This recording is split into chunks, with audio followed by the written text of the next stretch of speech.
আসসালামু আলাইকুম ওয়া রাহমাতুল্লাহি ওয়া বারাকাতুহু। বিসমিল্লাহ আলহামদুলিল্লাহ আসসালাতু ওয়াসসালামু আলা রাসূলিল্লাহ ওয়া আলা আলিহি ওয়া আসহাবিহি আজমাইন, আম্মা বাদ। আজ ঈদের দিন। তাকাব্বালাল্লাহু মিন্না ওয়া মিনকুম সালিহুল আমাল। প্রিয় দর্শক, আশা করছি আপনারা সকলেই ভালো আছেন, আমরাও ভালো আছি আলহামদুলিল্লাহ। একটি মাস সিয়াম সাধনার পরে আমরা আজ সিয়াম ভেঙে দিয়েছি। মুসলিমদের কাছে দুটি গুরুত্বপূর্ণ দিন হলো ঈদুল আজহা এবং ঈদুল ফিতর। তো ঈদুল ফিতরের দিনে আমরা আজকে আপনাদের সামনে হাজির হয়েছি। আপনাদের সবাইকে আবারও স্বাগত জানাচ্ছি নেক্সাস টিভির নিয়মিত আয়োজন সরাসরি প্রশ্নোত্তরমূলক অনুষ্ঠান ইসলামী ব্যাংক বাংলাদেশ পিএলসি নিবেদিত ইসলামী জীবন বিধানের আজকের পর্বে। আমাদের সাথে আজকে উপস্থিত হয়েছেন বিশিষ্ট আলেম দ্বীন, লেখক এবং গবেষক, ড্যাফোডিল ইন্টারন্যাশনাল ইউনিভার্সিটির সম্মানিত অধ্যাপক শাইখ প্রফেসর মুক্তার আহমদ। আসসালামু আলাইকুম ওয়া রাহমাতুল্লাহি ওয়া বারাকাতুহু। ওয়ালাইকুম আসসালাম ওয়া রাহমাতুল্লাহি ওয়া বারাকাতুহু। মোহতারাম, কেমন আছেন? আলহামদুলিল্লাহ, বারাকাল্লাহু ফিক। আপনি কেমন আছেন? আলহামদুলিল্লাহ, আল্লাহ রাব্বুল আলামিন ভালো রেখেছেন। ঈদ মোবারক। তাকাব্বালাল্লাহু মিন্না ওয়া মিনকুম। তাকাব্বালাল্লাহু মিন্না ওয়া মিনকুম। আমিন, আল্লাহুম্মা। ঈদের দিনে আপনাকে পেয়ে আসলে বেশ ভালো লেগেছে আলহামদুলিল্লাহ। আমরা একটি টপিক নিয়েছি আসলে এভাবেই ঈদের দিনের সাথে রিলেটেড করে, ঈদের দিনের শিক্ষা এবং করণীয় আপনার মাধ্যমে আমরা দর্শকদেরকে জানাবো। আসলে আমরা কি করছি আর কিভাবে ঈদের দিনটাকে উদযাপন করা উচিত, আসলে তারপরে আমরা এই দিনের শিক্ষা নিয়ে অন্যান্য কথা বলবো। আলহামদুলিল্লাহ ওয়াসসালাতু ওয়াসসালামু আলা রাসূলিল্লাহ ওয়া বাদ। ঈদ তো আসলে আনন্দ উৎসব এর দিন। এটা আরবি শব্দ, এটা আদা ইয়াউদু থেকে এসছে, বারবার যেটি ফিরে আসে, যে উৎসব বারবার মুসলিমদের জীবনে ফিরে আসে, সেই কারণে এটিকে ঈদ বলা হয়। ঈদ আমাদের দুটো প্রধান ইবাদতের পর আসে এবং ইসলামের যদি 5টি স্তম্ভের কথা আমরা বলি, তাহলে 5টি স্তম্ভের মধ্যে দুটো প্রধানতম স্তম্ভের পরেই কিন্তু দুটো ঈদ আসে। রাসূলুল্লাহ সাল্লাল্লাহু আলাইহি ওয়াসাল্লাম যখন তিনি মদিনায় যান, আব্দুল্লাহ ইবনে আব্বাস রাদিয়াল্লাহু তাআলা আনহু বর্ণিত হাদিসে এসেছে, সহিহুল বুখারী এবং মুসলিমের ভাষ্য অনুসারে, তিনি গিয়ে দেখলেন যে তখনকার লোকেরা তারা আনন্দ করছে। রাসূলুল্লাহ সাল্লাল্লাহু আলাইহি ওয়াসাল্লাম বললেন, মা হাদান আল ইয়াওমান, এই দুটো দিন কি, যেই দুটো দিনে তোমরা উৎসব করছো? তারা বললেন, এই দুটো দিন, এটা হচ্ছে আমাদের নওরোজ মেহেরজান, আমরা জাহেলি যুগ থেকেই এই দুটো দিনে আমরা উৎসব করতাম।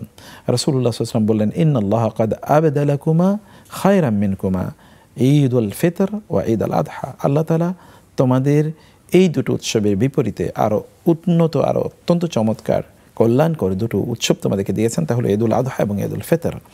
অতএব ঈদ কিন্তু তাদের তৎকালীন জাহেরি যুগে তৎকালীন কাফের মুশরিকরা বা মূর্তি পূজকরা তারা যে উৎসবগুলো করতো, আনন্দ ফুর্তি করতো, সেটার বিপরীতে শরিয়া অনুমোদিত একটা উৎসবের নাম হলো ঈদ।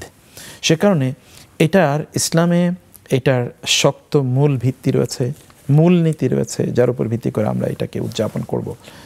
আর ঈদের ব্যাপারে আমাদেরকে মৌলিকভাবে জেনে নিতে হবে যে ঈদ আসলে ইবাদত এবং শ্রেষ্ঠতম একটি ইবাদতের অন্তর্ভুক্ত। কারণ আমরা বড় দুটো ইবাদতের পরপরই এটা এক ধরনের সেলিব্রেশনের মতো করে আমরা করে থাকি। যেহেতু এটি ইবাদত, ইবাদতের শুরুতে এটা করতে হবে, ইবাদতের বাইরে করার কোনো সুযোগই একেবারে নাই।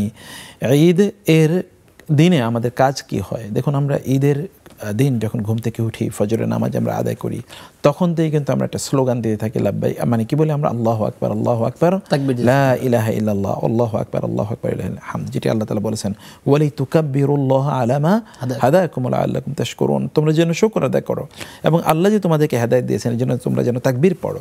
আমরা দেখি যে ঈদুল ফিতরে আমরা তো তাকবীর দিই একেবারে ফজর থেকে শুরু করে ওই যে ঈদের নামাজ যখন আমরা মুসল্লায় গিয়ে উপস্থিত হই তখন পর্যন্ত আমরা কিন্তু তাকবীর দিয়ে থাকি। আর ঈদুল আযহাতে তো আমরা 5 দিন পর্যন্ত তাকবীর দিয়ে থাকি। সেই যে 8 তারিখে আসরের পর থেকে যখন আমরা শুরু করি, 13 তারিখ পর্যন্ত কিন্তু আমরা 8 তারিখ ফজর থেকে শুরু করি, 13 তারিখ আসর পর্যন্ত কিন্তু আমরা এই তাকবীর আমরা দিতেই থাকি। এই যে 5 দিন অব্যাহত তাকবীর দিতে থাকি, তাকবীরের মাধ্যমে আমরা কি করি, আল্লাহ তাআলার শ্রেষ্ঠত্ব, তার মহত্ব ঘোষণা করি। কেন? কারণ তিনি আমাদেরকে দুটো মহান উৎসব দিয়েছেন, যে উৎসব আমাদের আনন্দ করলে আমরা সওয়াব পাই। আবার যে দুটো উৎসব বিশাল দুটো ইসলামের বিধান এবং স্তম্ভের পরে আসে, যে দুটো উৎসব আমাদেরকে অন্যান্য ধর্মাবলম্বী থেকে আলাদা করে দেয়। মনে রাখা দরকার যে প্রত্যেকটা ধর্মের লিকুল্লি কওমিন ঈদুন ওয়া হাদা ঈদুনা, প্রত্যেকটা জাতির আলাদা ঈদ আছে, এটা হচ্ছে আমাদের ঈদ। আমাদের ঈদ দেখো, আমাদের ঈদের মধ্যে কি আনন্দ আছে, এই আনন্দগুলো সবাই কিন্তু আমরা ভাগাভাগি করে নিই। এই দেখুন, ঈদুল ফিতরে আমরা কি করেছি, আমরা কিন্তু সাদাকাতুল ফিতর দিয়েছি, তাই না? সাদাকাতুল ফিতর, গরিবরা যেন তারা ঈদ উদযাপন করবে না না তারা এই ঈদের দিন তাদের মনে কষ্ট থাকবে, তাদের খাদ্য থাকবে না তাদের ঘর বাড়িতে, এটা মুসলিম সমাজের চিত্র হতেই পারে না। মুসলিম সমাজে সবাই আনন্দের মধ্যে থাকে। ঈদুল ফিতর আমরা এটা করি। ঈদুল আজহাতে কী করি? আমাদের যে আমরা যে কোরবানি করি তার একটা অংশ আল্লাহ সুবহানাহু ওয়া তাআলা বলেছেন, ফাকুলু মিনহা ওয়া আতঈমুল কানিআ ওয়াল মু'তার ফাকুলু মিনহা ওয়া আতঈমুল বাঈসাল ফাকির। কোরআনে আছে যে তোমরা এই কোরবানির ঈদে তোমরা কি করবে? তোমরা নিজেরা খাবে, আর যারা আল বাঈস, যারা আল ফাকির, যারা যে সকল ব্যক্তিরা তারা পায়নি, এবং যারা গরিব, যারা অন্য জায়গায় আল্লাহ তাআলা বলেছেন যারা যারা চায় তোমাদের কাছে, যারা নিঃস্ব, এই সকল লোকদেরকে তোমরা তা থেকে একটা অংশ প্রদান করো, তোমরা সাদাকা করো। রাসূলুল্লাহ বলেছেন কুলু ওয়া তাসাদ্দাকু, এবং তোমরা দাও, যে তোমরা সাদাকা করো, তোমরা হাদিয়া দাও, এবং তোমরা নিজেরা খাও। এই যে তিনটি ভাগ করে আমরা দিই, একটা ভাগ কিন্তু আমরা গরিব মিসকিনদের জন্য আমরা রেখে দিই। ফলে আনন্দ কিন্তু সবার সাথে ভাগাভাগি করে নেওয়া হয়। একদলে কেবল আনন্দ করবে, অন্যরা করবে না, এটা আমাদের ঈদের ইস্যু এটা নয়। এবং আমাদের এটা কিন্তু ঈদের আমাদের একটা ডিস্টিংশন, অন্যদের তাদের যে ঈদ বা তাদের যে ফেস্টিভ্যালগুলো আর তাদের যে উৎসব আছে, এই উৎসবে কেবল যাদের অর্থ আছে তারাই কেবলমাত্র শান শৌকত শো করে, অন্যরা কিন্তু মার্জিনালাইজড এবং তারা সাফার করে, তাদের সাইকোলজিক্যাল ডিসঅর্ডার তাদের তৈরি হয়, তাদের মানসিক পেরেশানি তৈরি হয়। অনেকে তারা আত্মহত্যা করে, কারণ তারা ঈদের দিন নিজেরা গিফট পায় না, অন্যকে গিফট দিতে পারে না, সেরকম সুন্দর জামা কাপড় পরতে পারে না, এরকম ব্যাপার থাকে। 2 নম্বর যেটা আমাদের ডিফারেন্স, মানে আমাদের distinction with the festivals of other religions বা আদার সোসাইটিস, তা হলো আমাদের এই ঈদের দিনটা পুরোটা ইবাদতময়। আমরা ঈদের দিন তো আমরা কি করি? তাকবীর করি, এবং ঈদের দিনের প্রথম কাজ কি হয়? তা হলো কি করা? সলাতুল ঈদ আদায় করা, যেটা ওয়াজিব বা ফরজ আমরা বলছি। ওয়াজিব যে আমরা আদায় করি, 2 রাকাত নামাজ আদায় করার মাধ্যমে আমাদের ঈদের দিনটা শুরু হয়। এটা সলাতুল, এটা কি ঈদুল ফিতর অথবা ঈদুল আদহা। যেমন আরব বিশ্ব ঘোষণা করেছে সূর্য ওঠার 15-20 মিনিটের পরেই কিন্তু ঈদের নামাজ আদায় করতে হবে। আসলে তো ঈদের দিনের প্রথম কাজ হচ্ছে ঈদের নামাজ আদায় করা, যেটা 2 রাকাত করে আমরা আদায় করি। শুধু নামাজে কি আমরা 2 রাকাত আদায় করি না, আমরা সেখানে ঈদগাহে যখন যাই তখন সেখানে আমরা 2 খুতবা শুনি বা একটা খুতবা শুনি, দুটোই জায়েজ, একটা খুতবা 2 খুতবা দুটোই জায়েজ। সেখানে খুতবা দেয়, খুতবার মধ্যে আমাদের খতিব সাহেবগণ বা ইমাম সাহেবগণ তারা আমাদের নাসিহা করেন, সেখানে আমাদের অন্য দেশের দেখা সাক্ষাৎ হয়, কোলাকুলি হয়, সেখানে ঈদের শুভেচ্ছা বিনিময় হয়। আমরা এক রাস্তায় দিয়ে যাই, আরেক রাস্তা দিয়ে আসি, সুন্দর জামা কাপড় পরে যাই, সুগন্ধি পরে যাই, একটা মহা উৎসব। এই ঈদ সবগুলো সুন্নামল, এবং মুসলিমদের ঈদগুলো এত শক্তিশালী যে এক একটা ঈদকে কেন্দ্র করে যে পরিমাণ অর্থনৈতিক কার্যকলাপ ঘটে। যেমন ধরুন আমরা যদি কোরবানির ঈদের কথা বলি, কোরবানির ঈদে যে পরিমাণ ধরুন এই যে আপনার অর্থনৈতিক সেখানে যে লেনদেন হয়, প্রান্তিক লোকেরা যারা ধরুন পশু উৎপাদন করছে বা তারা চাষাবাদ করছে, লালন পালন করছে, তারা কিন্তু বিত্তশালীদের কাছে পৌঁছে দেয়। অতএব শহরের টাকা কিন্তু গ্রামে পৌঁছে যায়, আবার সেখানে চামড়া বা অন্যান্য যা হয় এগুলো কিন্তু বিশাল ইন্ডাস্ট্রি ডেভেলপ করে আমরা দেখতে পাই। এটাকে কেন্দ্র করে আমরা যদি কোরবানি রমজান ঈদের কথা বলি, এখানে কিন্তু প্রচুর পরিমাণে যে খাদ্যদ্রব্য ইত্যাদির পাশাপাশি জামা কাপড়ের এতে বিশাল একটা কিন্তু অর্থনৈতিক কার্যকলাপ এখানে ঘটে। ফলে সবাই কিন্তু এই ঈদগুলোর মাধ্যমে তারা উপকৃত হয়ে থাকে। আমাদের এই ঈদগুলোতে আমরা কাউকে মনমরা হয়ে থাকা এরকমভাবে আমরা দেখি না। রাসূলুল্লাহ সাল্লাল্লাহু আলাইহি ওয়াসাল্লাম মদিনায় গিয়ে অন্যান্য উৎসবের রিপ্লেসমেন্ট তিনি এটাকে করে দিয়েছেন। ফলে আমাদের প্রধানতম 2 উৎসব কিন্তু এই দুটো যেটার রিপ্লেসমেন্ট হিসেবে আমরা পেয়েছি। এটাকে সুন্নাহ ভিত্তিক যেহেতু এটা ঈদ বা একটা উদযাপন, সুন্নাহর উপর ভিত্তি করে যেন আমরা এটাকে পরিচালনা করি, এই মানসিকতা বা এই শিক্ষা, এই অনুভূতি আমাদের প্রত্যেকের থাকা দরকার। মোহতারাম, আমরা অনেকেই ভাবি হয়তো যে আমাদের ইসলামের মধ্যে আনন্দহীন একটা ঈদ, নিরস একটা ঈদ যাচ্ছে, আমরা গান করতে পারছি না, নাচ করতে পারছি না, বা অন্যরকম ফ্রি মিক্সিং করতে পারছি না, কিন্তু এটা যেন আসলে কেমন যেন লাগে। ইসলামী সংস্কৃতিতে আসলে মৌলিক কোন কোন দিশা আমাদের সামনে নিয়ে আসা উচিত, বাচ্চাদেরকে শেখানো উচিত, পরিবারে শেখানো উচিত, অভ্যস্ত করা উচিত? আমার কাছে যেটা মনে হয়, যেগুলোকে এখন উৎসব বলা হচ্ছে, এটা গোটা পৃথিবীর যেই সকল লোকেরা রুচিবান, যে সকল লোকেরা তারা চরিত্রবান, তাদের প্রত্যেকের কাছে এটা অশ্লীলতা। এটাকে পৃথিবীর কোনো ভালো মানুষ এটাকে শীল বা এটাকে আমরা যদি বলি সুশীল কোনো আচরণ, এটা কেউ বলবে না কোনোদিন। সভ্য মানুষের কোনো আচরণ কেউ কোনোদিন বলবে না। কালচারাল পলিউশন হচ্ছে, কালচারাল অ্যাগ্রাসন হচ্ছে, শয়তান এখানে বিভিন্ন ধরনের প্রোগ্রাম, কালচারাল প্রোগ্রামের নামে বিভিন্ন ধরনের অশ্লীলতা আমাদের মাঝে ছড়িয়ে দিচ্ছে। অশ্লীলতাকে এখন আমরা কালচারাল প্রোগ্রাম মনে করছি এবং মেনে নিচ্ছি। শুধু কি তাই, আপনি দেখেন এখন পর্ন, যাদেরকে আমরা বলছি পর্নের আবার তারকা হয়, তাহলে সমাজ কোথায় গিয়ে পৌঁছেছে যে তিনি কি পর্ন গার্ল, পর্ন তারকা। পর্নের মানুষ আবার তারকা হয় কোত্থেকে? তার মানে রুচি মানুষের কোথায় গিয়ে পৌঁছেছে। এই যখন স্ট্যান্ডার্ড, এই স্ট্যান্ডার্ডে অশ্লীলতা, গান বাদ্যকে কেউ যদি সাংস্কৃতিক প্রোগ্রাম বলে, তাহলে আমরা তার রুচির বিকৃতি অথবা তার রুচির অধপতন ছাড়া আমাদের আমরা আসলে এছাড়া আর কিছু বলতে পারবো না। তাহলে আমাদের আসলে মূল আনন্দটা কি? মূল আনন্দটা হলো আমাদের আত্মীয় স্বজনের সাথে আমাদের সাক্ষাৎ হয়, আত্মীয় স্বজনের সাথে আমরা তাদের সাথে কথাবার্তা বলি, কুশল বিনিময় হয়। হয়তোবা 6 মাস জুড়ে তাদের সাথে দেখা সাক্ষাৎ হয় না, গ্রামের মানুষের সাথে দেখা সাক্ষাৎ হয় না, প্রান্তিক লেভেলে যে সকল লোকেরা আছে তাদের সাথে দেখা সাক্ষাৎ হয় না। এই যে মানুষের সাথে দেখা সাক্ষাৎ করা, তাদের সাথে কাছে বেড়াতে যাওয়া, তারা আমাদের বাসায় বেড়াতে আসছেন, এখানে আত্মীয়তার বন্ধনগুলো, তাই না, আত্মীয়তার বন্ধনগুলো আরও শক্তিশালী হচ্ছে। আমরা সাধারণ মানুষের কাছে আমাদের যে উৎসবগুলো আছে তাদেরকে সাথে নিয়ে আমরা সেটাকে সম্পাদন করছি। বউ লোকের সাথে বহুদিন পর্যন্ত দেখা হয় না, বন্ধু বান্ধবদের সাথে দেখা হয় না, তাদের সাথে দেখা হচ্ছে, ভ্রাতৃত্ব তৈরি হচ্ছে, বন্ধন তৈরি হচ্ছে, আত্মীয়তার বন্ধনগুলো সুদৃঢ় হচ্ছে, সাধারণ মানুষের কাছে অর্থ পৌঁছে যাচ্ছে, তারাও এখানে কি ভালো, মানে তারাও এখানে সুবিধা পাওয়ার সুযোগ এখানে তৈরি হচ্ছে। জাকাতের কথা যদি আমরা বলি, এই উৎসবগুলোকে কেন্দ্র করে, বিশেষ করে আমরা রামাদানের কথা বলি, এগুলো কেন্দ্র করে হিউজ ডিস্ট্রিবিউশন হয়, মানুষ কিন্তু পভার্টি থেকে তারা বের হয়ে আসে। মানে প্রত্যেকে একটা সত্যিকার অর্থে এখানে আতিথেয়তা হয়, আপ্যায়ন হয়, সত্যিকার অর্থে এখানে একটা আনন্দ হয়। আর বাকি যেগুলো বলা হচ্ছে ফ্রি মিক্সিং, এর মাধ্যমে সমাজে কোথায় গিয়ে পৌঁছেছে আমরা দেখি, নারী এবং পুরুষরা কে কার সন্তান সেগুলো পর্যন্ত এখন পারিবারিক বন্ধনগুলো নষ্ট হয়ে যাচ্ছে, ধ্বংস হয়ে যাচ্ছে। কে কার স্বামী, কে কার স্ত্রী, কে কার সাথে কোথায় গিয়ে দিন রাত কাটাচ্ছে, এগুলো আমরা একেবারেই জানি না। এরকম একটা ভয়াবহ চিত্র তৈরি হচ্ছে। কোনো এক সময় তো দেখা যাবে যে ওই ইউরোপ আমেরিকা, যাকে আমরা স্ট্যান্ডার্ড হিসেবে দেখাচ্ছি, তথাকথিত পশ্চিমা সভ্যতা, ওইখানে দেখা যাবে যে 30-40% চিলড্রেন তারা বলবে আমাদের বাবা মাকে আমরা জানি না। অথবা মা চেনে বাবা চেনে না, বা বাবা চেনে মা চেনে না, অথবা বাবা মা একজনও চেনে না, কারণ তারা অথবা তারা ওই যে মানে আশ্রমে তারা বড় হচ্ছে। আশ্রমে একটা যে এই বাচ্চারা তারা অথবা কোথাও গিয়ে তাদেরকে শিশু পালন কেন্দ্র এরকম জায়গায় তারা বড় হচ্ছে, তারা জানে না তাদের পিতামাতাকে। কারণ সত্যিকার পিতামাতার এখানে কোনো আইডেন্টিটি নাই, কারণ তাকে অথবা রাস্তাঘাটে পাওয়া গেছে, হসপিটাল বেডে তাকে পাওয়া গেছে, অথবা মিসক্যারেজ যেখানে অ্যাবর্শন সেন্টারে তাকে পাওয়া গেছে, এরকম জায়গায় ময়লার জড়িত রাস্তার পাশে পাওয়া গেছে। এরকম সভ্যতা কি আমরা চাই? আর এরকম সভ্যতা কে কার দায়িত্ব পালন করবে? তখন কি হবে? বিপরীত ক্রমে ওই যে বৃদ্ধাশ্রম বাড়বে, কারণ টেক কেয়ার করার মতো কোনো লোক নাই। আমরা আমাদের পিতামাতাকে আমাদের মাথার উপর রাখে, পিতামাতা একটু শব্দটি বলবে, এটা কোনোদিন আমরা ভাবতেও পারি না, কারণ আমাদের দিন এটা আমাদের জন্য নিষিদ্ধ করে দিয়েছে, ওয়ালা তাকুল্লাহুমা উফিন ওয়ালা তানহারহুমা ওয়াকুল্লাহুমা কাওলান কারীমা। এরকম একটা সভ্যতা, এর চেয়ে উন্নত আর উচ্চ সভ্যতা, উন্নত রুচিবান সভ্যতা, সুশীল সভ্যতা, মানবিক সভ্যতার কি হতে পারে? এগুলোকে বাদ দিয়ে আমরা নতুন সভ্যতার কথা বলছি। মোহতারাম, আপনি চমৎকার করে বলছেন। আরও কিছু কথা শুনবেন ইনশাআল্লাহ বিরতির পর। প্রিয় দর্শক, আপনারা দেখছেন ইসলামী জীবন বিধানের আজকের পর্ব। সময় হয়েছে একটা বিরতির, যাচ্ছে অল্প সময়ের জন্য, সঙ্গে থাকুন।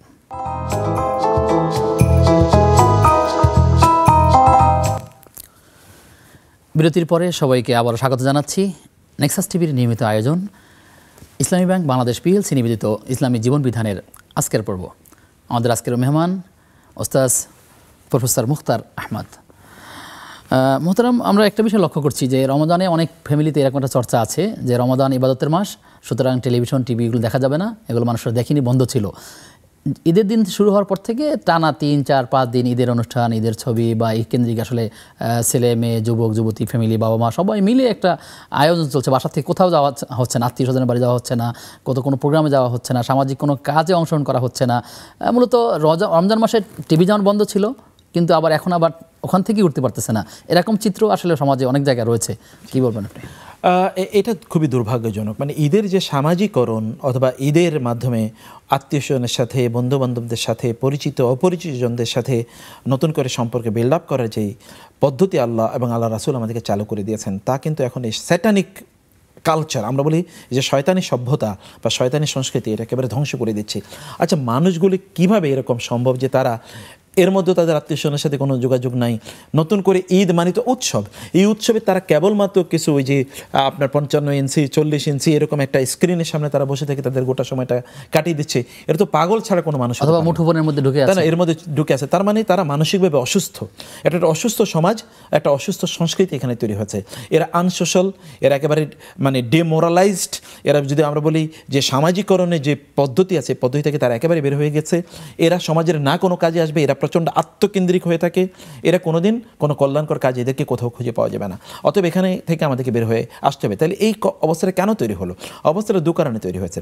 একটা কারণ হলো যে আসলে আমরা যে রোজা রেখেছি, কেন রোজা রেখেছি লোকেরা অধিকাংশ তারা জানে না। তারা মনে করেছে এটা রাখার মতো, অনেকেরই দেখেছি, আত্মীয়স্বজন বাবা মাদেরকে দেখেছি, পূর্বপুরুষদেরকে দেখেছি, তারা রাখায় আমরা এটা রাখছি। এটা রিয়েল স্পিরিট কি, কেন তারা রাখলো? এটা শাহরুল মুওয়াসাত, রমাদানে তো এসে আমরা যেন অন্যের প্রতি সহমর্মী হই, যারা না খেয়ে আছেন বা যারা কম খেতেন, যাদের কম আছে, তারা যে কষ্ট পান, কষ্টটা যেন আমরা ফিল করি।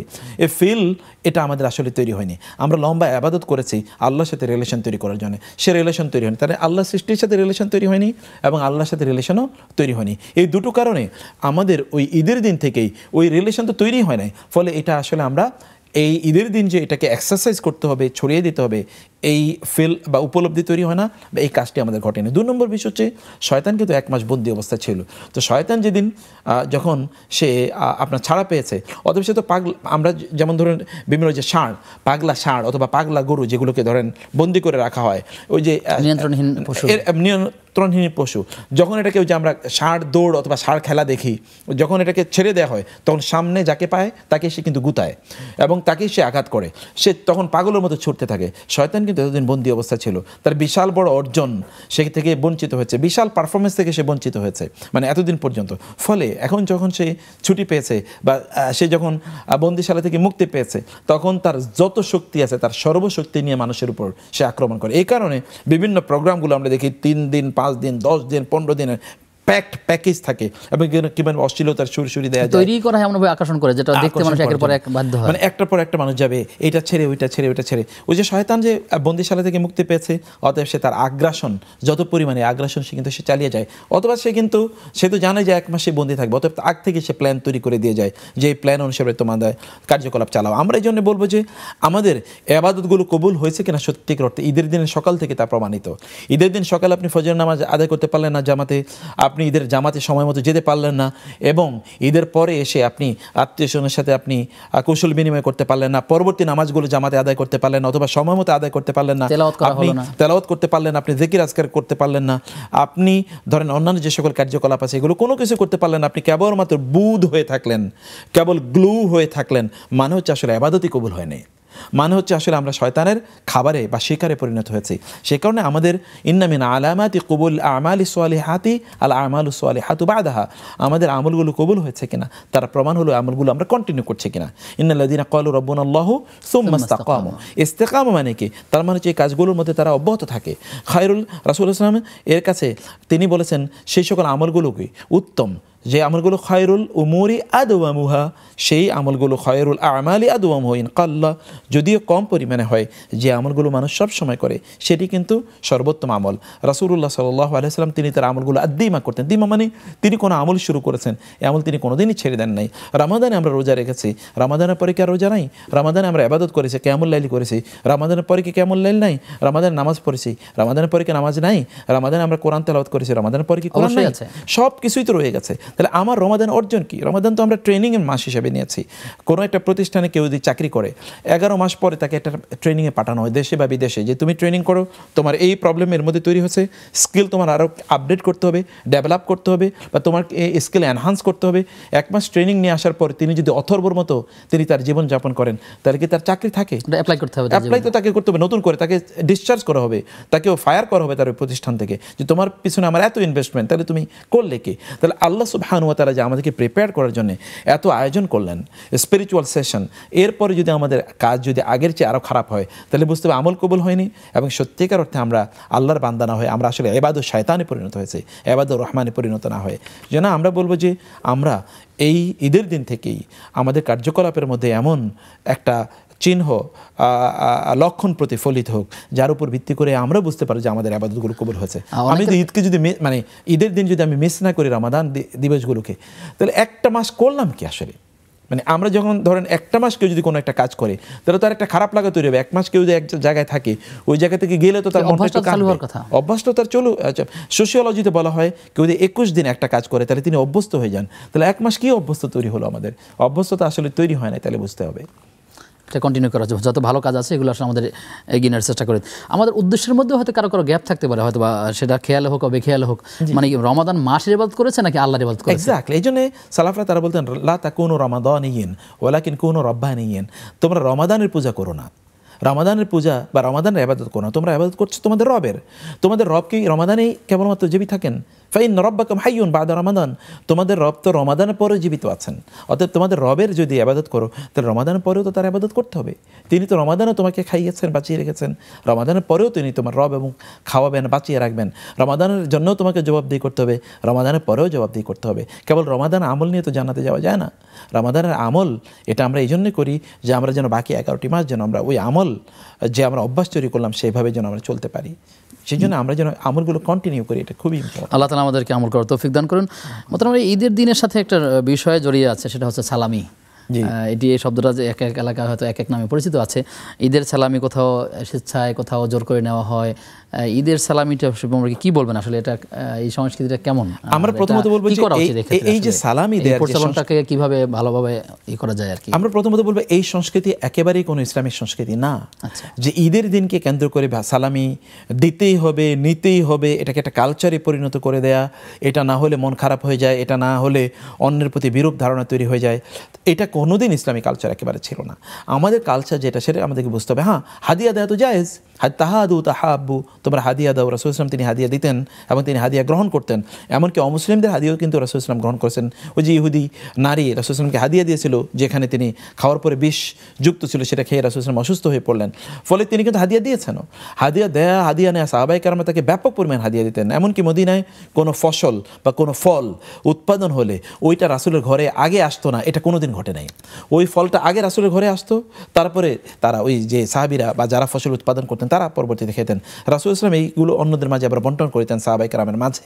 তো এইরকম একটা হাদিয়ার প্রচলন তো আছে, এটা ইসলামে, এটা অথবা আমরা যদি কেউ দিতে চাই হাদিয়া আমরা দেব, কিন্তু এটাকে কালচার পরিণত করা, এটা না দিলে কাউকে ছোট করে দেখা, কাউকে এবং ট্রল করা এবং এটা তার কাছ থেকে বেশি নেওয়ার জন্য অথবা তার কাছে চাওয়া, এটা তো একটা ভিক্ষাবৃত্তি। আল্লাহ তাআলা তো ভিক্ষাবৃত্তিকে জায়েজ করেন নাই, অনুমোদন মানে আল্লাহ তাআলা এনকারেজ করেন নাই, অনুমোদন করেন নাই, কেবলমাত্র ওই ব্যক্তির ছাড়া যে ব্যক্তি ভিক্ষা করা ছাড়া তার কোনো উপায় নাই।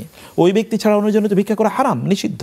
শুধু তাই না, রাসূলুল্লাহ সাল্লাল্লাহু আলাইহি ওয়াসাল্লাম বলেছেন যে ভিক্ষা কেউ যদি তার প্রয়োজন না থাকে তারপর ভিক্ষা করে, তাহলে কিয়ামতের দিন এই ভিক্ষুকের এই মুখে কোনো মাংস থাকবে না এবং এতে বোঝা যাবে যে লোকটা ভিক্ষা করাচ্ছে। আমাদের এরকম কালচার থেকে বেরিয়ে আসা উচিত। প্রিয় দর্শক, আপনারা দেখছেন ইসলামী জীবন বিধান। সময় হয়েছে আবারও একটা বিরতি নেওয়ার, যাচ্ছে অল্প সময়ের জন্য। বিরতির পরে আবারও যুক্ত হবেন ইনশাআল্লাহ তাআলা।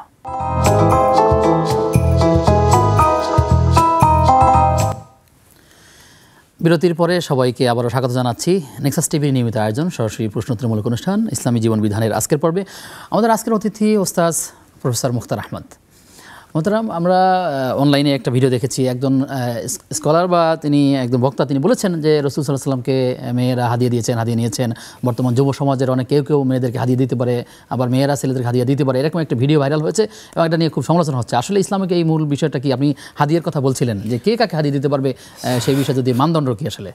সুবহানাল্লাহ, যিনি বলেছেন তিনি চরম মিথ্যা কথা বলেছেন এবং রাসূলের উপর মিথ্যাচার করার কারণে তাকে ঈমান রিনিউ করতে হবে। কারণ মান ক্বালা আলাইয়া মা লাম আকুল ফালিয়াতাবাওয়া মাকআদাহু মিনান নার, কেউ যদি আমার ব্যাপারে এমন কথা বলে যে কথা আমি বলিনি, যে কাজ আমি করিনি, তাহলে সে জাহান্নামে তার স্থানটা নির্ধারণ করে নিল। যিনি বলেছেন আমি জানি না কে বলেছে, যদি তিনি বলে থাকেন কোনো আলেমে কথা বলতে পারেন, অসম্ভব, এটা ইম্পসিবল, কোনো আলেমে কথা বলতেই পারে না যে রাসূল মেয়েদেরকে হাদিয়া দিয়েছে। উপস্থাপনটা এরকমই, আপনি অনলাইনে পাবেন, এটা চলছে যে এটা হতেই পারে না, এটা অসম্ভব কথা। রাসূলুল্লাহ সাল্লাল্লাহু আলাইহি ওয়াসাল্লাম তিনি শরিয়া প্রণেতা, শরিয়ার তিনি বাস্তবায়নকারী, তিনি আল্লাহর নবী, তিনি মানুষকে স্ট্যান্ডার্ড দেখিয়েছেন কিভাবে কথা বলতে হবে, কিভাবে কাজ করতে হবে। তিনি তার মুখ থেকে আমরা শুনেছি আল্লাহর বাণী, এই মানে কুল্লিল মুমিনিনা ইয়াগুদ্দু মিন আবসারিহিম। বক্তব্য দেওয়ার কারণে একজন ঘোষণা করেছেন তাকে যদি একটা থাপ্পড় দিতে পারে তাকে 20,000 টাকা পুরস্কার দেব, এরকম কথাবার্তা এখনো খুব রকম আলোচনায় আসছে। আসলে আমাদের সীমালঙ্ঘনটা কোন পর্যায়ে চলে গেল? এটা আরেকটা বাড়াবাড়ি, এটা আরেকটা বাড়াবাড়ি। আমরা যে কথা বলবো যে এইটা মিথ্যাচার। রাসূল সাল্লাল্লাহু আলাইহি ওয়াসাল্লাম কোনো ওইরকম নারীদেরকে, যুবতী নারীদেরকে অমুকের তিনি হাদিয়া দিয়েছেন, আবার তারা তাকে হাদিয়া দিয়েছে, এমনি তো রাসূল সাল্লাল্লাহু আলাইহি ওয়াসাল্লামকে সবাই হাদিয়া দিতেন, কিন্তু তিনি ওইরকম নারীদেরকে দেখে দেখে তিনি তাদেরকে হাদিয়া প্রদান করেছেন, তারা নারীরা তাকে দেখে দেখে হাদিয়া প্রদান করেছে, এটা একটা চরম মিথ্যাচার। 2 নম্বর বিষয় হচ্ছে রাসূল সাল্লাল্লাহু আলাইহি ওয়াসাল্লামের কাছে হাদিয়া আসতো, তিনি এমনিতে সাহাবায়ে কেরাম যারা ছিলেন, আর তার সামনে কারা থাকতো? কেবল পুরুষরা থাকতো, নারীরা তার সামনে থাকতো না। নারীরা তার সাথে সপ্তাহে একদিন দেখা করতো এবং তারা আড়ালে থেকে রাসূল সাল্লাল্লাহু আলাইহি ওয়াসাল্লামকে প্রশ্ন করতেন। যেমন আসমা বিনতে আবি বকরের ওই হাদিসটি আমরা জানি, তিনি এসে বলেন, ইয়া রাসূলুল্লাহ, পুরুষরা সবসময় আপনার কাছে আসে কিন্তু আমরা তো আসতে পারি না, করণীয় কি? রাসূল বললেন, তাহলে ঠিক আছে, তোমরা সপ্তাহে একদিন আমার সাথে তোমরা আলোচনা করার জন্য বসবে, যেটা বৃহস্পতিবার রাসূল সাল্লাল্লাহু আলাইহি ওয়াসাল্লাম বসতেন বা অন্য কোনো দিন, তাদেরকে তিনি বলতেন এবং তারা পর্দার আড়ালে থাকে রাসূল সাল্লাল্লাহু আলাইহি ওয়াসাল্লামের সাথে কথাবার্তা বলতেন, দিন শিক্ষা করতেন। এতটুকু ছিল। যদি কোনো নারী তার কাছে হাদিয়া পাঠাতেনও, তাহলে তো রাসূলের ঘরে পাঠাতেন, স্ত্রীদের কাছে পাঠাতেন, সেটা তারা ডিস্ট্রিবিউশন করতো। আর ঠিক এরকম কোনো বর্ণনা আমি কমপক্ষে সিরা গ্রন্থে পাইনি এবং হাদিসের কোনো গ্রন্থে আমি পাইনি। ফলে যারা এগুলো বলছেন, এগুলো মুখরোচক কথাবার্তা বলছেন, খুবই দুর্ভাগ্যজনকভাবে এগুলো কোনো শিল বা এগুলো কোনো সুশীল বা এগুলো কোনো শালীন কোনো বক্তব্যই না। আর রাসূলের সাথে কীভাবে এই কথাবার্তাগুলো যায়? তিনি হাদিয়া প্রদান করতেন, সবাইকে তিনি হাদিয়া প্রদান করতেন। এই হাদিয়া প্রদান করার ক্ষেত্রে রাসূল সাল্লাল্লাহু আলাইহি ওয়াসাল্লাম শিশুদেরকে তিনি আদর করতেন, রাসূল সাল্লাল্লাহু আলাইহি ওয়াসাল্লাম নারীদেরকে তিনি শ্রদ্ধা করতেন এবং রাসূল সাল্লাল্লাহু আলাইহি ওয়াসাল্লাম নারীদেরকে ভালোবাসতেন। তিনি বলেছেন, হুব্বিবা ইলাইয়া মিন উমুরি দুনিয়াকুম সালাসাতুন, আমরা তো নারীদেরকে এখন কেবলমাত্র শারীরিক একটা মানে প্রয়োজন মেটানোর একটা উপকরণ হিসেবে কেবলমাত্র আমরা মনে করে থাকি, কিন্তু তিনি সত্যি করতে তাদেরকে সম্মান করতেন এবং শ্রদ্ধা করতেন। এবং এই শ্রদ্ধা এবং সম্মান করার কারণে তিনি বলেছেন যে তোমরা এরকমভাবে জীবনযাপন করবে যেমন নারীরা তার যেন পর্দার মধ্যে থাকে, কারণ সবচেয়ে দামি জিনিসগুলোকে আমরা আবরণ করে রাখি, ঢেকে রাখি, এগুলোকে মানুষের চোখের আড়ালে আমরা রাখার চেষ্টা করি।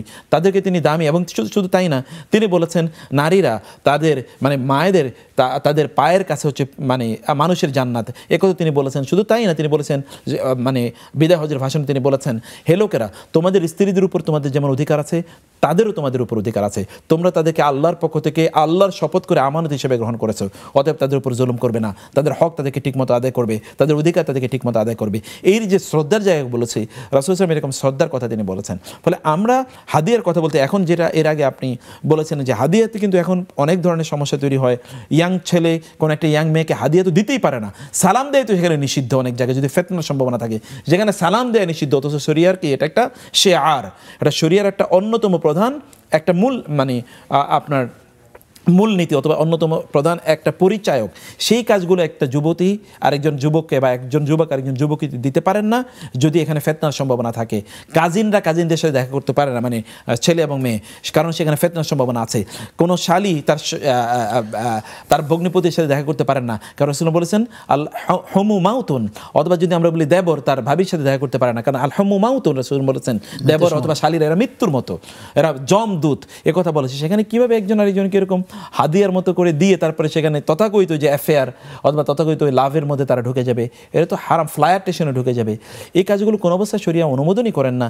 যেখানে নারীদেরকে দেখলে চক্ষু অবনত করে রাখা, নারীরা চক্ষু অবনত করে রাখবেন, তাদের সাথে আল্লাহ তাআলা বলেছেন ওয়াকুলনা কাওলাম মারুফা, নারীদেরকে বলেছেন তোমাদের যদি কখনো কোনো কথা বলার প্রয়োজন হয় তাহলে তোমরা ততটুকু বলবে যতটুকু প্রয়োজন। যেমন কোনো নারী কোথাও কোনো জিনিস কিনতে গিয়েছেন, ওইখানে তিনি কেবলমাত্র, আমি আমাদের নারীদের এবং অন দ্য রেকর্ড বলছি, আমাদের নারীরা তারা কোথাও কোনো পণ্য কিনতে গিয়ে কোনো বাজারে বা কোনো দোকানে গিয়ে ভাইয়া এটা কেমন, আমি বলি যেই নারী ওইখানে ভাইয়া বলে তার সাথে লম্বা আলোচনা করে, তার পার্সোনালিটির অভাব আছে।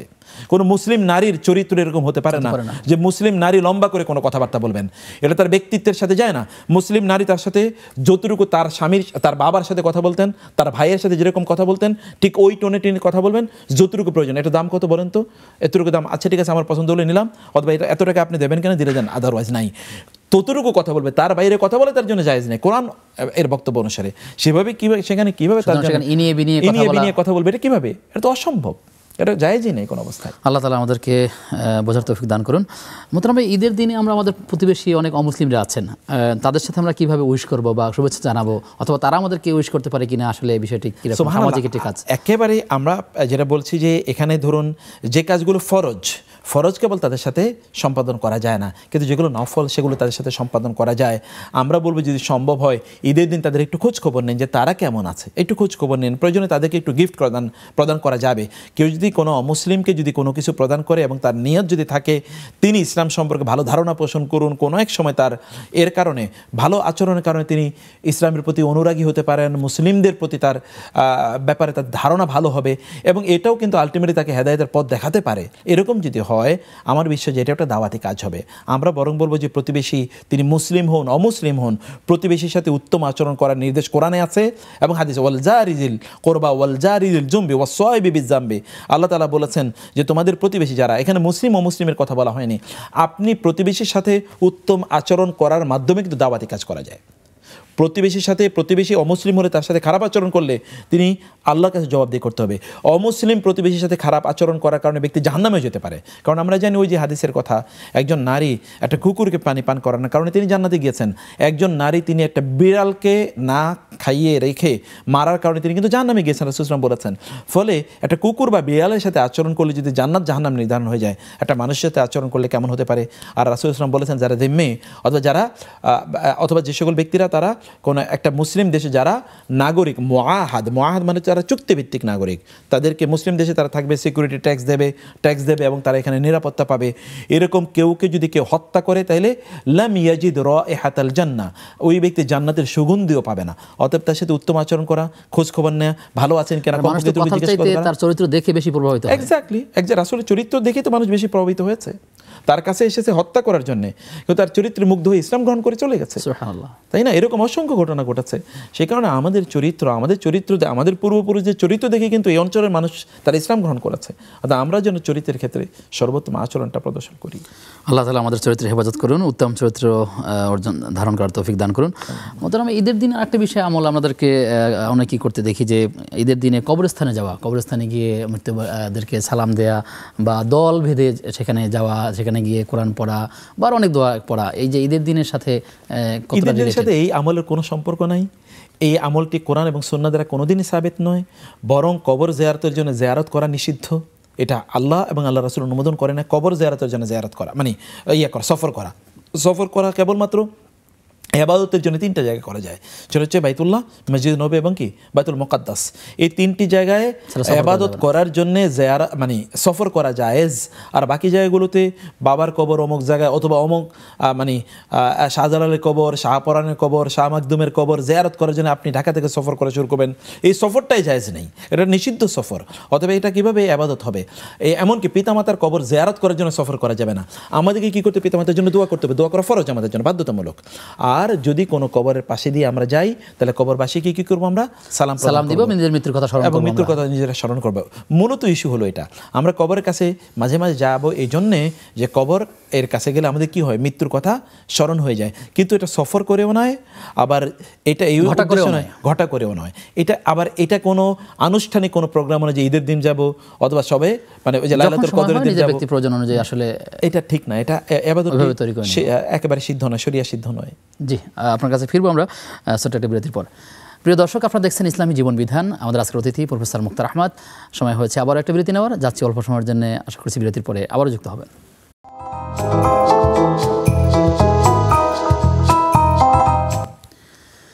বিরতির পরে সবাইকে আবারও স্বাগত জানাচ্ছি। নেক্সাস টিভির নিয়মিত আয়োজন ইসলামী ব্যাংক বাংলাদেশ পিএলসি নিবেদিত ইসলামী জীবন বিধানের আজকের পর্বে আমাদের আজকের অতিথি প্রফেসর ওস্তাজুল মুকাররম মুক্তার আহমদ। শেখ, আপনার কাছে আবার ফিরলাম। ঈদের দিনে আমরা দেখি যে অনেক সময় নারীদেরকে মসজিদ ঈদগাহে যাওয়ার জন্য অনেক স্কলাররা বলে থাকেন, আবার একটি ঘটনা থেকে বলা হয়ে থাকে নারীরা ঈদগাহে যাবে না, তারা মসজিদে গিয়ে সালাত আদায় করবে না, তারা বাসাই তাদের সবচেয়ে উত্তম সর্বোত্তম। তো আসলে এই দোলা চালে আসলে আমাদের একদম সাধারণ মানুষের কী করা উচিত? এখানে আসলে একটা মাযহাবী বিতর্ক তৈরি হয়েছে খুবই আনফর্চুনেটলি। রাসূলুল্লাহ সাল্লাল্লাহু আলাইহি ওয়াসাল্লামের সাথে নারীরা ঈদগাহে জয়েন করেন না এরকম কোনো রেকর্ড কেউ দেখাতে পারবে না।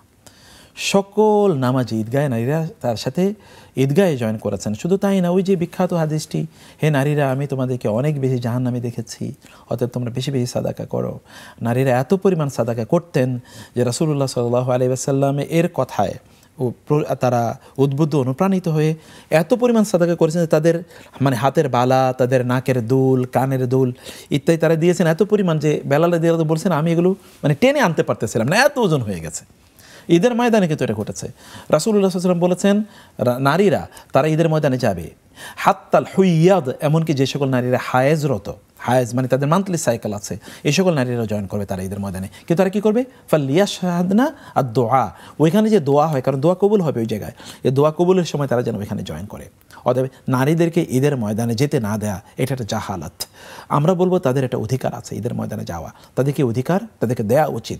যেখানে এই সুযোগ নাই সেটা তো ভিন্ন কথা, কিন্তু যেখানে সুযোগ আছে বা সুযোগ করা যায় সেখানে কেন আমরা দেবো না? আমাদের নারীগুলো গ্রাম অঞ্চলে এটা খুব কঠোরভাবে এটা করা হয়, তাদেরকে মানে ঈদগাহে যেতে দেবে না। তো তাদেরকে ঈদগাহে যেতে দেওয়া হয় না, এরা তাদেরকে কি মার্কেটে যেতে নিষেধ করা হয়েছে? শপিং মলগুলো তো মহিলা সব জায়গায়, বরং ওইখানে মহিলাদের এত বেশি তাদের বিচরণ সেখানে যে সেখানে পুরুষরা যেতেও তারা লজ্জা পায় যদি পার্সোনালিটি থাকে। মার্কেটে হাঁটার জায়গা নেই, নারীরা এত ঠাসাঠাসি তারা নারীরা সেখানে থাকে, ওইখানে কোনো ফতোয়া নাই বা ওই জায়গায় কোনো আলোচনা নাই, কেবল আলোচনা হলো কেন তিনি মসজিদে আসবেন বা ঈদগাহে আসবেন। আমি বলবো আলেমদেরকে যে আমরা বলবো এই আলোচনা থেকে যে আপনারা প্লিজ তাদেরকে ঈদগাহগুলোতে আনুন। আল্লাহ রাসূলের চেয়ে তো বড় আমরা বুজুর্গ হয়ে যাই নাই। আয়েশা রাদিয়াল্লাহু তাআলা ওই কথা কেউ বলেন যে রাসূল সাল্লাল্লাহু আলাইহি ওয়াসাল্লাম বলেছেন নারীরা রাসূল সাল্লামের ইন্তেকালের পরে যা করছিল এটা যদি রাসূল সাল্লাম দেখতেন তাহলে তাদেরকে মসজিদে যেতে তিনি বারণ করতেন। এই হাদিসের উপর ভিত্তি করে, এবং ওই যে আপনি যে হাদিসটি বললেন যেটা বললেন যে মসজিদের চেয়ে উত্তম হলো তাদের ঘরের কর্নার, এগুলোর উপর ভিত্তি করে, এগুলো সহি হাদিস, কথা সত্য, কিন্তু এই সকল প্রেক্ষাপটটা আমাদেরকে বুঝতে হবে। আয়েশা রাদিয়াল্লাহু তাআলা বলেছেন যদি রাসূল দেখতেন কি করেছেন, কিন্তু রাসূল সাল্লাম তিনি কি শরিয়া কি তিনি কেবল একটা সময়ের জন্য তিনি করেছেন? শরিয়াকে তিনি পার্মানেন্ট করেননি, তাহলে তার সময় কেবল শরিয়া চলবে, এরপরে আর শরিয়া চলবে না। রাসূলের যুগে তো ধরেন সুদ বা মদ ইত্যাদি প্রচলন ছিল না, এগুলো সব উঠে গেছে, কিন্তু এখন সুদ মদ আছে। তাহলে আমরা বলতাম রাসূল যদি বুঝতো তাহলে তিনি এটাকে জায়েজ করে দিতেন। আমরা কি এই কথা বলবো? তো আমরা বলবো না। এগুলো এখন চলছে দেখে আমরা এটা কথা বলে দেবো যে এটা এমন হয় না। বরং রাসূল সাল্লাল্লাহু আলাইহি ওয়াসাল্লাম বলেছেন বাইতুল্লাহর ব্যাপারে, আমি যদি বেঁচে থাকি তাহলে আমি বাইতুল্লাহ মহিলাদের জন্য আলাদা কি আমি নির্মাণ করবো, ওই যে তাদের জন্য আলাদা দরজা নির্মাণ করবো, ওই দরজা দিয়ে মহিলারা বাইতুল্লাহ প্রবেশ করবে, এরকম বলেছেন। এবং পরবর্তীতে আমরা দেখি মসজিদে নববীতে কিন্তু মহিলাদের জন্য আলাদা গেট, ওই অঞ্চলটা পুরোটা মহিলাদের জন্য। বাইতুল্লাহ এটা করা যায় না কারণ এখানে তাওয়াফের ব্যাপার থাকে, আদারওয়াইজ বাইতুল্লাহ করা হতো। এখনও চেষ্টা করা হয় যে মহিলারা একটা জায়গায় থাকবে, পুরুষরা একটা জায়গায় বসবে তারা ইবাদত করার জন্য। আর মসজিদে নববীতে পরিপূর্ণভাবে করা হয়েছে। মসজিদে নববীতে বা অন্যান্য এই জায়গাগুলোতে আমাদের জন্য এক্সাম্পল। তাহলে এই জায়গাগুলোতে সেখানে তো করা হচ্ছে, মহিলারা ঈদগাহে গিয়ে কি সেখানে তারা কোনো অশ্লীলতায় জড়িয়ে পড়বে? বরং তারা আমরা যদি শিক্ষা প্রতিষ্ঠানগুলোর কথা বলি, আধুনিক যে সকল শিক্ষা প্রতিষ্ঠান যেখানে পুরুষ এবং নারী একসাথে পড়ে, এমনকি যদি মাদ্রাসাও হয়, তাহলে সেখানে কিন্তু অশ্লীলতা আছে। আমরা দেখি মসজিদে আলাদা আমরা সেপারেশন কি তাদেরকে করে দিতে পারি না? সেখানে গেলে কি অশ্লীলতা শিখবে নাকি অশ্লীলতার বিরুদ্ধে তারা জ্ঞান অর্জন করবে? এবং আমাদের নারীরা দেখুন, আমাদের নারীরা আনফর্চুনেটলি আরবদের নারীরা কিন্তু জ্ঞানী, আমাদের নারীরা কিন্তু দিন সম্পর্কে মৌলিক ধারণা জানে। আমি বহু আলেমদের নারীদের কথা জানি, তারা দিনের বেসিক নলেজও তাদের নাই। কারণ কি? কারণ তারা দিন শেখার আয়োজন কই, দিন শেখার মানে আমরা তো মসজিদে যাই, জুমাবারে একটা লম্বা আলোচনা শুনি, আমরা মাহফিলে যাই, আমরা দার্সগুলোতে আমরা অংশগ্রহণ করি, হালাকাগুলোতে অংশগ্রহণ করতে পারি, অনলাইনে অংশগ্রহণ করি। নারীদেরকে এরকম কোনো সুযোগ আছে? কয়টা সুযোগ আছে? মসজিদে যেতে দেবে না, কোনো কিছু না, কোনো কিছু তারা জানে না। ফলে তাদের দিন, তারা যদি দিন না জানে তাহলে আমাদের পরবর্তী প্রজন্ম দিন জানবে কোত্থেকে? এই কারণে নারীদেরকে বরং দিন আরও বেশি জানা উচিত। এই জন্যে আমাদের কবিরা বলতেন যে তোমরা আমাদেরকে একটা শিক্ষিত মা দাও, আমরা তোমাদেরকে একটা শিক্ষিত জাতি দেবো। যেমন হাফিজ মানে কবি ইব্রাহিম তিনি বলেছেন যে তোমরা যদি তোমাদের নারীদেরকে যদি দিন শেখাও, তাদেরকে যদি জ্ঞান শিক্ষা দাও, তাহলে তোমরা এমন একটা জাতি পাবে যার তৈয়বাল আরাকি, তাদের সত্যি করতে পার্সোনালিটি, ব্যক্তিত্ব আছে, তাদের এই যে চরিত্র, উন্নত চরিত্রের জাতি তোমরা খুঁজে পাবে যদি তোমাদের নারীদেরকে তুমি আল উম্মু মাদ্রাসাতুন ইযা আ'দাতহা শা'বান তাইয়্যিবাল আরাকি। বড় প্রতিষ্ঠান, মায়েরাই তো আসলে কি প্রতিষ্ঠান, শিক্ষা প্রতিষ্ঠান। মোহতারাম, আপনি অনেক বিষয় বলছিলেন, কিন্তু একটি বিষয়ে জানতে চাই। আপনি আলোচনায় বলছেন যে আসলে আমাদের মৌলিক শিক্ষাই নাই। আপনি যদি আমাদেরকে বলেন যে আসলে একজন নারী এবং পুরুষের জন্য মৌলিক শিক্ষা বলতে আপনি কোনটাকে মেন করেছেন এবং কি করা হচ্ছে আমাদের? আমরা মৌলিক শিক্ষা বলতে বুঝাই যে শিক্ষাগুলো অর্জন করা তার জন্য ফরজ। যেমন ধরেন তার আকীদা, ঈমান সম্পর্কে তার শিক্ষা গ্রহণ করা ফরজ, নাইলে তিনি তো শিরক, কুফর এবং বেদাতকে তিনি আকীদার অংশ মনে করবেন। এখন যেটা হয়, মাজারে গিয়ে পূজা করাটাকে তারা ইবাদত মনে করে। এবং আজকেও দেখেছি বিভিন্ন জায়গায় এটা নিয়ে আলোচনা হচ্ছে যে সবে কদর পালন করার জন্য তারা মাজারে গিয়েছে, কারণ তারা মনে করছে ওইখানে গেলে তাদের কি ইবাদত কবুল হবে, দোয়া কবুল হবে। তারা মাজারে গিয়েছে, সে বুঝেই না ওইখানে গিয়ে যদি সে ইবাদত করে তাহলে সে মুশরিক হয়ে যাবে। ওইখানে গিয়ে যদি ওই ব্যক্তির কাছে চায় তাহলে সে মুশরিক হয়ে যাবে, তার ঈমানকে নতুন করে রিনিউ করতে হবে। ওইখানে গিয়ে যদি সে সিজদা করে তাহলে তাকে নতুন করে ঈমান আনতে হবে, আদারওয়াইজ তার ঈমান কিন্তু শেষ। কারণ লাইন আশরাকতা লা ইয়াহবাতান্না আমালুক, এটা ঈমান ভঙ্গের অন্যতম প্রধান একটা কারণ। এই লোকগুলো তা করছে, এগুলো তাহলে তাকে ঈমান বোঝানো দরকার। এখন আমাদের নারীরা বিভিন্ন ধরনের তারা সুপারস্টিশন, কুসংস্কারকে তারা এটাকেই তারা ঈমান মানে এটাকে তারা আমল মনে করছে। যেমন আমরা তো অনেক কুসংস্কারের কথা জানি, নারীরা এই ব্যাপক পরিমাণে তারা কুসংস্কারের মধ্যে তারা ছড়িয়ে ছিটিয়ে তারা কুসংস্কারগুলো তারা লালন পালন করছে। তাদেরকে আমরা দিন যদি না শেখাই তাহলে কুসংস্কার তো একটা শিরক, এটা তো আত্মীয়ার তো শেরিক রাসূল সাল্লাল্লাহু আলাইহি ওয়াসাল্লাম বলেছেন কুসংস্কার একটা শেরিক। এই শেরিকের মধ্যে তারা নিমজ্জিত হয়ে যাচ্ছে। তাহলে তাদেরকে ঈমান সম্পর্কে জানাতে হবে, আল্লাহর প্রতি বিশ্বাস কি, রাসূলের প্রতি বিশ্বাস কি। আমি বহু লোকের দেখেছি, বহু নারীদেরকে বলছি ইয়া রাসূলুল্লাহ, আল্লাহ রাসূল, আল্লাহ রাসূল, এই আল্লাহ নাম জানে না, কালেমা জানে না, জানে না, অনেক তাই না? বিষয় মৌলিক, এই তো মৌলিক জানে, তাহলে এটাকে জানাতে হবে। ইবাদতের মৌলিক বিষয়গুলো নারীরা এখানে আমাদেরকে প্রশ্ন করে, অধিকাংশ নারীরা অনেক প্রশ্ন এত সিলি হয়, এত সাধারণ হয়, তাদের এই দিনের মৌলিক জিনিসগুলো জানা তাদের থাকে না। কারণ হচ্ছে এগুলো তাদেরকে জানানো হয় না। আমরা মনে করি যে এগুলো কি মৌলিক, কিন্তু তারা মনে করেন যে এগুলো তো আমরা কেউ আমাদেরকে কোনোদিন বলে নাই। ফলে তাদেরকে দিনের তাদের সালাত আদায় করে, তাদের জন্য ফরজ, কীভাবে তারা সালাত আদায় করবে এটা তাদেরকে জানানো দরকার। তারপরে তাদেরকে মানে তাহারাত, পবিত্রতা, নারীদের কিন্তু পবিত্রতার অনেক ইস্যু থাকে। তাদের মান্থলি একটা সাইকেল থাকে, কারো 5 দিন, 7 দিন, 10 দিন, 12 দিন, এরকম তারা একটা কি তাদের ব্লিডিং হতে থাকে। এই সময় তিনি কীভাবে পবিত্রতা অর্জন করবেন এই শিক্ষা তাকে দেয়া তো ফরজ। আদারওয়াইজ তিনি তো এই সময় তিনি কি করবেন তিনি জানবেন না। এটা এই শিক্ষা তাকে দিতে হবে। তাকে শিক্ষা দিতে হবে যে তিনি অন্যান্য তার যে আবাদতগুলো আছে এই আবাদতগুলো তিনি কীভাবে সম্পাদন করবেন। বিশেষ করে যেমন তার পর্দার কথা বলি, অধিকাংশ নারী তারা তো পর্দা করে না। আমি এরকম দেখেছি এক নারী তিনি প্রায় হাফ মানে নগ্ন, অর্ধনগ্ন বলছি কেউ তিনি, আমি কোনো একটা কারণে এখানে গেলাম, বলি যে উনি তো এখন নামাজ পড়ছেন, উনি নামাজ পড়েন লম্বা সময় জুড়ে। তো নামাজ পড়ার পরে আমরা তো ভাবলাম খুবই দিনদার একজন নারীর সাথে হয়তো দেখা করব, কিন্তু গিয়ে দেখলাম যে ওইখানে তাকানো আর যায় নাই, আমরা ওইদিকে তাকাইতে পারি নাই।